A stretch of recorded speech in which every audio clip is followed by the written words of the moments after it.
আমি আসি। কাকা বাবু,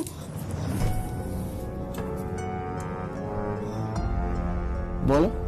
একটা সত্যি কথা বলবেন? এই যে ব্যাংকের এই বইটাতে সই করালেন, সত্যি এই টাকাটা লাগবে? হ্যাঁ মা, আমাদের যারা ক্লায়েন্ট আছে না, তাদের পেমেন্ট করতে হবে মা। এই দেখো মা, তুমি দেখো।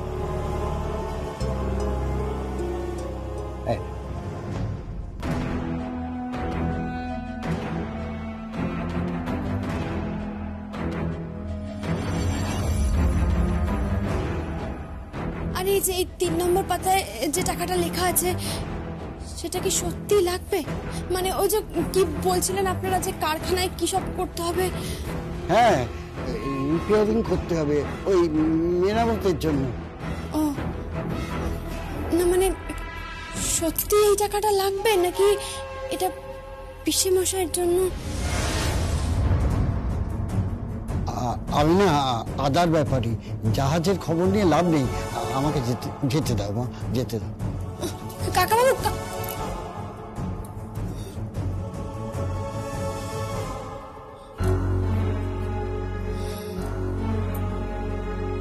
এই বাড়িটা বাইরে থেকেই খুব সুন্দর, কিন্তু ভিতরের মানুষগুলো ঠিক নেই, একদম ঠিক নেই। আচ্ছা, হ্যাঁ হ্যাঁ, সব কাজ সুসম্পন্ন হয়েছে। বাইরে যেরকম আলো ঝলমল করছিল, আর বাড়ির ভেতরে তেমনি আমার নাতবউ ঝলমল করছিল। হ্যাঁ, আমার নাতি যা খুশি হয়েছে না, ভারী সুন্দর হয়েছে আমার নাতবউ। হ্যাঁ হ্যাঁ হ্যাঁ, তুমি একদিন সময় করে এসে দেখে যাও না। হ্যাঁ, আরে না না, কোনো অসুবিধে নেই।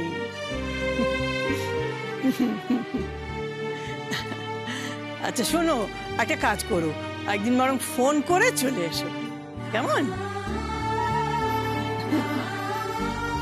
আচ্ছা আচ্ছা আচ্ছা। ওই তোর কাকিমা ফোন করেছিল, ওই জানতে চাইছিল বউ কেমন হয়েছে। আচ্ছা, তা তুমি কি বললে মা? কি বললে? দুর্দান্ত হয়েছে বউ, তাই তো? দারুণ বউ হয়েছে, একেবারে সোজা অক্সফোর্ড থেকে পাস আউট, আর রয়্যাল ফ্যামিলি। বললে তো? এসব কি বলছিস তুই? আমি বুঝতে পারছি না। দিদুন, মা বলতে চাইছে যে তুমি বললে তো যে তোমার নাতবউ কতটা শিক্ষিতা, কতটা উচ্চ বংশের। দেখ, আমি না ওই তোদের মতো ওরকম ধাঁধায় লোকের কথা বলতে পারি না। যেটা সহজ সত্যি সেটাই বলি। হ্যাঁ, তাতে আমার কোনো অসুবিধা হয় না। ওরা জানে ও গঙ্গা ঠাকির মেয়ে, আর এও জানি যে ওরা হয়তো পেছনে অনেক হাসাহাসি করে, যেমন তোরা করিস। যাই হোক, তা ও কেদারকে জব্দ করলো তো?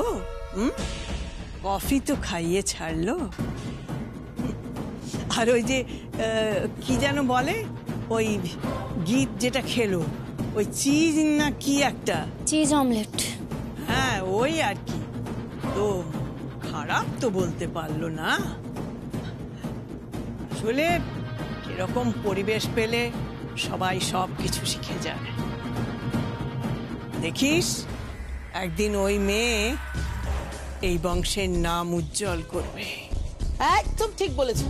এই তো এতদিনে তুমি একদম একটা ঠিক কথা বলেছো। এরপরে এই বংশে ঢাকির পর ঢাকি, ঢাকির পর ঢাকি, ঢাকির পর ঢাকি, আর ঢাকির পর ঢাকি জন্মাবে। ওই রকম ঢাকি ঢাকি বলিস না তো, বল সঙ্গীতজ্ঞ, বাজিয়ে। তুমি যেমন গান করে তেমনি বাজনা বাজায়। দেখবি একদিন ওর জগৎ জোড়া নাম হবে। দিদুন, দিদুন প্লিজ, ও যদি সেটা করে দেখায় না, তাহলে আমি জুতো মুখে নিয়ে ঘুরবো। আমি এতদিন পড়াশোনা করে ইউনিভার্সিটি পাস আউট হয়ে এখনো কিছু করতে পারলাম না, আর যমুনা একজন ঢাকির মেয়ে হয়ে ওই ঠ্যাংকুরকুর ঢাক বাজিয়ে নাকি জগৎ জোড়া নাম করবে। প্লিজ এরকম দিবা স্বপ্ন না দেখো না। আর তুই কি দিবা স্বপ্নের কথা বলছিলিস না?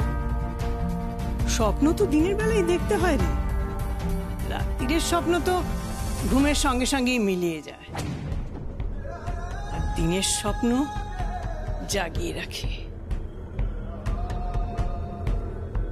আমারও স্বপ্ন ছিল আমি একদিন অনেক বড় তবলিয়া হব, কিন্তু কিন্তু তোদের দাদু সেটা আমাকে হতে দেয়নি। তাই আমি চাই আমার স্বপ্ন আমি যমুনার মধ্যে দিয়ে পূরণ করতে। দেখবি ও একদিন অনেক বড় বাজনদার হবে, দেশ জোড়া ওর নাম হবে। আর মাথায় রাখিস, যে স্বপ্ন জাগিয়ে রাখে সেটাই আসল স্বপ্ন। ঘুমের মধ্যে যে স্বপ্ন তাকে আমি স্বপ্ন বলে মানিই না। যমুনা, যমুনা, জানিস রাজন না, আমার ঠাকুমা একটা কথা বলতেন, কালে কালে কত হলো পুলি পিঠেরও ল্যাজ গজাল। শোনো কথা শোনো, পুলি পিঠেরও নাকি ল্যাজ গজিয়েছে, যমুনারও নাকি জগৎ জোড়ার নাম হবে। সামান্য একটা চিজ অমলেট আর কফি বানিয়ে যে নিজেকে কি মনে করছে কে জানে। আর আই এম শিওর রাজন না যে কফিটাও বানিয়েছে ওই আমাদের সঙ্গীত নিঘাত। না মা, না, কফিটা যমুনাই বানিয়েছে। ইয়েস, যমুনার অবজারভেশন পাওয়ারটা না খুব স্ট্রং। ও যা দেখে যা শোনে ও খুব তাড়াতাড়ি কপি করে নিতে পারে। তোমার মনে আছে যে ও শুধুমাত্র শুনে শুনে লক্ষ্মীর পাঁচালী বলেছিল? ওর মধ্যে না একটা এক্সট্রা ট্যালেন্ট আছে মা, আর আমার ভয়টা সেখানেই যে সেটা দিয়েই না আবার কিছু করতে পারবে, কিছু করতে পারবে না রাজনা, কারণ ওকে কিছু করতে দেওয়া হবে না। গীত আর কেদার রায়কে বোধহয় তুই এখনো ভালো করে চিনে উঠতে পারিস নি রাজনা। একবার ইতিহাসটা পড়ে নে, জেনে নে ভালো করে, কত মানুষের রক্ত আর কত বউয়ের কান্নার উপর এই পরিবারের ভিত। তুই সেটা জানিস না রাজনা, জানিস না। তাই আমি বলছি, কেদার রায় নিজের হারকে কখনো কোনোদিন বরদাস্ত করেনি, আর এবারেও করবে না। গঙ্গা ঢাকির মেয়ে ওই যমুনাকে এই পরিবারের বউ হিসেবে কোনোদিন কেদার রায় এই বাড়িতে থাকতে দেবে না, কোনোদিন থাকতে দেবেই না।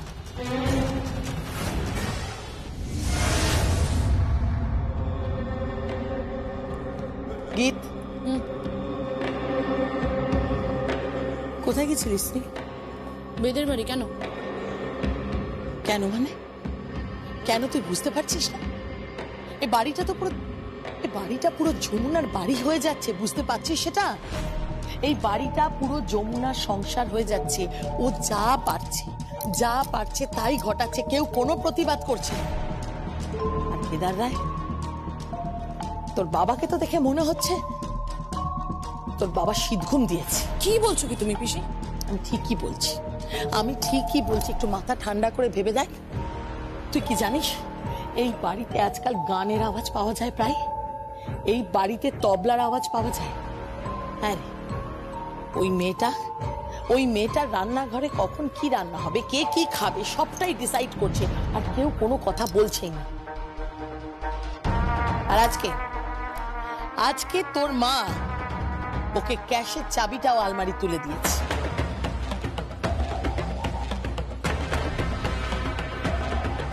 কি বলছো তুমি? ঠিকই বলছি। আর দেবে নাই বা কেন? তোর মায়ের আদরের বৌমা বলে কথা। আচ্ছা মা, দিয়ে দিয়েছে কেন বলছো? বলো যে মাথা মুড়িয়ে নিয়েছে। আসলে মেয়েটি খুব স্মার্ট, খুব চালাক।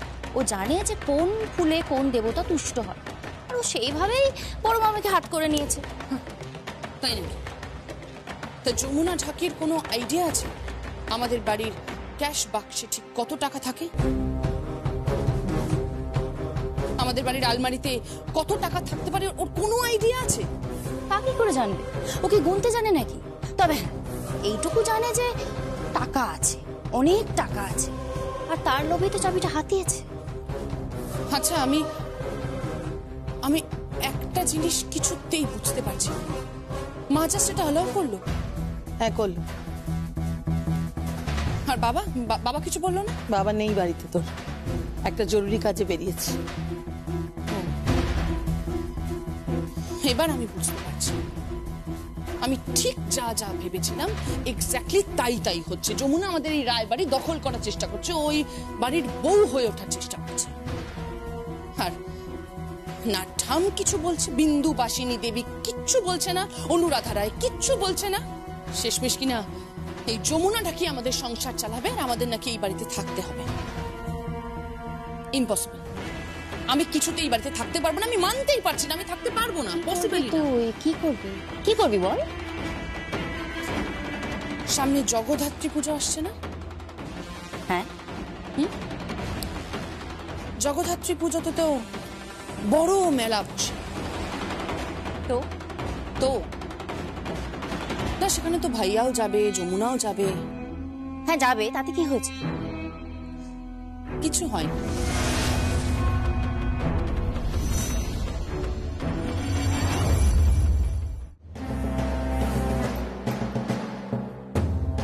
গীত, এই গীত, আরে কি বলে গেলি সেটা বলবি তো। আশ্চর্য তো, এটা কি বললো বলতো, কিছু বুঝতে পারলি? চলে যা। কিছু বুঝতে পারলাম না, তবে কিছু তো একটা মতলব আছে কি। মতলব পাচ্ছে মানে? কি বলছিস? না, আমি সত্যি কিছু বুঝলাম না, কিন্তু এইটুকু বুঝলাম যে যমুনার খারাপ দিন আসতে চলেছে।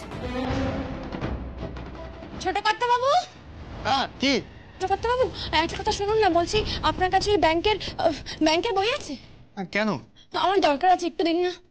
ব্যাংকের বই বলতে মানে চেক বই? হ্যাঁ হ্যাঁ হ্যাঁ, ও চেক বই আছে। হ্যাঁ আছে আছে, দাঁড়াও দিচ্ছি।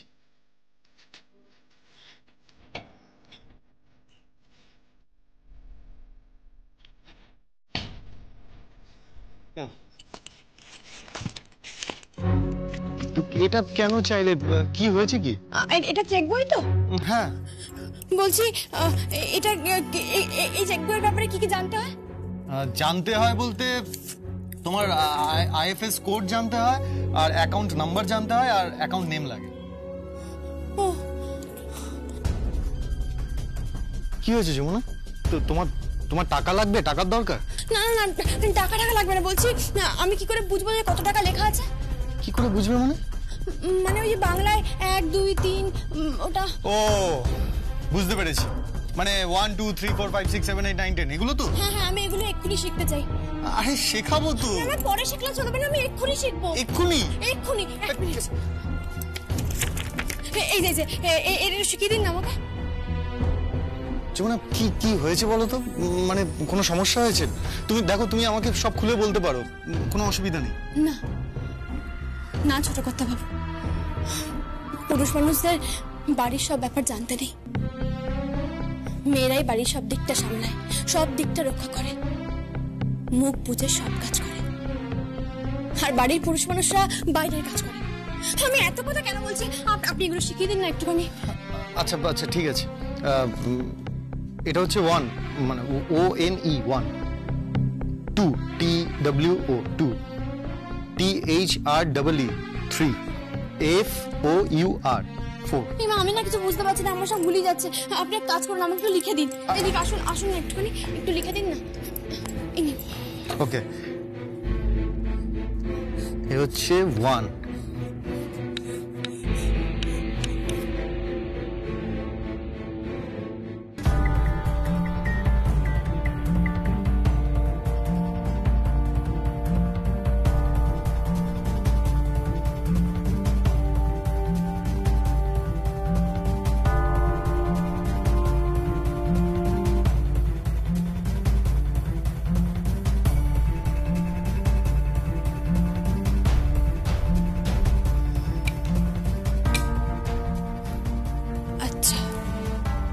তার মানে 1 থেকে 0 অব্দি জানলেই পরপর সব ঘুরিয়ে ঘুরিয়ে আসে। মানে হচ্ছে বাংলায় যেমন একের পিছনে এক মানে হচ্ছে 11, ইংরেজিতে সেই রকম। বাংলায় যেমন একের পিছনে 2 মানে 12, ইংরেজিতে ওরকমই মানে 1 2, তার মানে হচ্ছে 1 2 3 মানে 1 2 3, মানে একের পেছনে একটা শূন্য মানে 10, একের পেছনে 2টো শূন্য মানে 100, একের পেছনে 3টে শূন্য মানে 1000, মানে এইভাবে আমি সব তৈরি করতে পারবো, তাই তো? সবটা তৈরি করতে পারবো একদম। আচ্ছা, তার মানে বাংলায় হচ্ছে একক, দশক, শতক, হাজার, অযুত, লক্ষ, নিযুত, কোটি। হ্যাঁ, আর ইংরেজিতে 10, 100, 1000, lakhs। এক মিনিট আমি বলছি যে বাংলায় যেটাকে লক্ষ বলে, ইংরেজিতে সেটাকে হ্যাঁ, ইংরেজিতে সেটাকে ল্যাক্স বলে। কেউ কেউ ওটাকে LAC লেখে, কেউ কেউ ওটাকে LAKH লেখে। আচ্ছা, তার মানে একের পেছনে 5টা শূন্য মানে 1 লাখ, আর একের পেছনে 6টা শূন্য মানে 10 লাখ। আচ্ছা, একের পেছনে 6টা শূন্য মানে 10 লাখ তো? হ্যাঁ।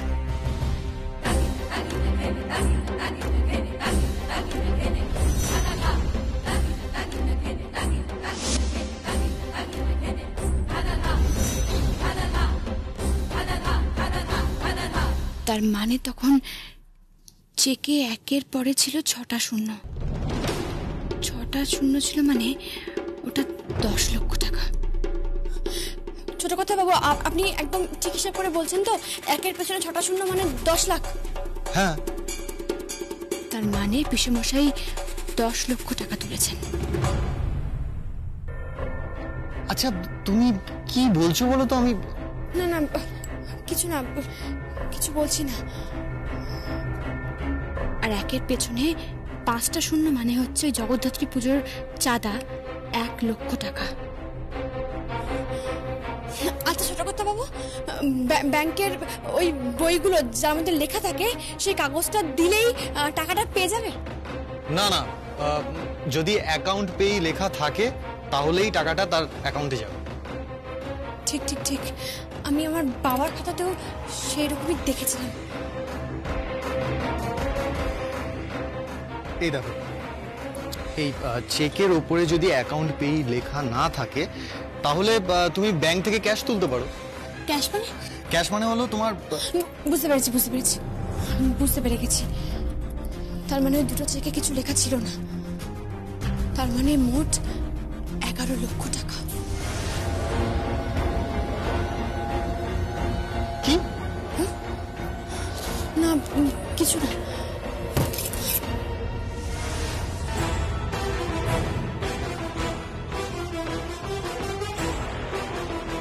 এই জামা কাপড়গুলো সব কেচে দিবি, কালকে আমি পার্টিতে যাব।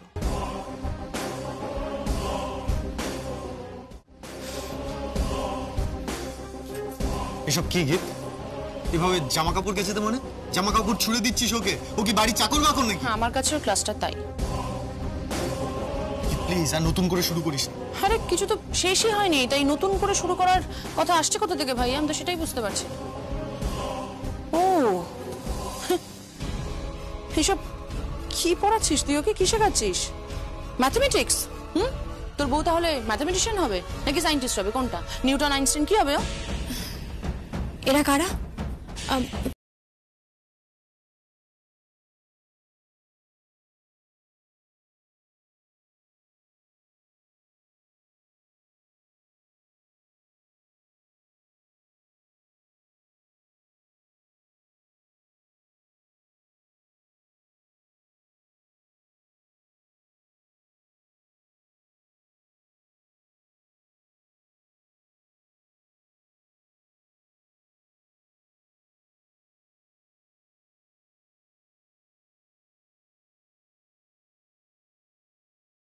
আর তুই তার আগে আমার জামা কাপড়গুলো কেচে দিবি।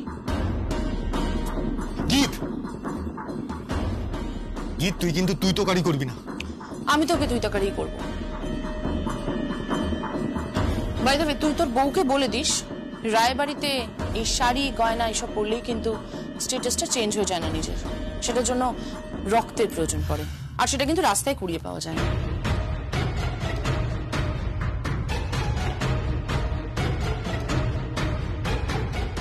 খুব শুনছি তুই দুর্দান্ত কফি বানাস। ইনফ্যাক্ট আমার বাবাও বলছে, তা আমাকে একটা ভালো করে কফি বানিয়ে খাওয়াস তো। সে না হয় বানিয়ে খাওয়াবে, কিন্তু এবার তো তোমাকে অল্প বিস্তর রান্না বান্না শিখতে হবে। মানে ওই কফি বানানো, তারপর ওইসব অমলেট টমলেট তো তোমাকেও শিখতে হবে, রান্না করতে হবে তো। কেন?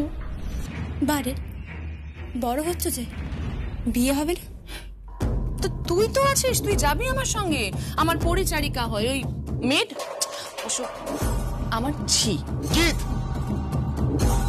Don't cross your limit. তুই আমার ভালোবাসাকে ইনসাল্ট করছিস। সেটা খুবই আনফরচুনেট ভাইয়া। শোন, তুই না তোর বউকে বলে দিস ও যেন আমার বিয়ে নিয়ে কোনো রকম ভাবে কোনো মাথা না ঘামায়। আর আমি যেই বাড়িতে বউ হয়ে যাব না, সেখানে যাওয়ার জন্য আমার রান্না বান্না শেখার কোনো প্রয়োজন নেই, কারণ সেখানে এর মতন কোনো ঠাকি প্লেয়ার নেই।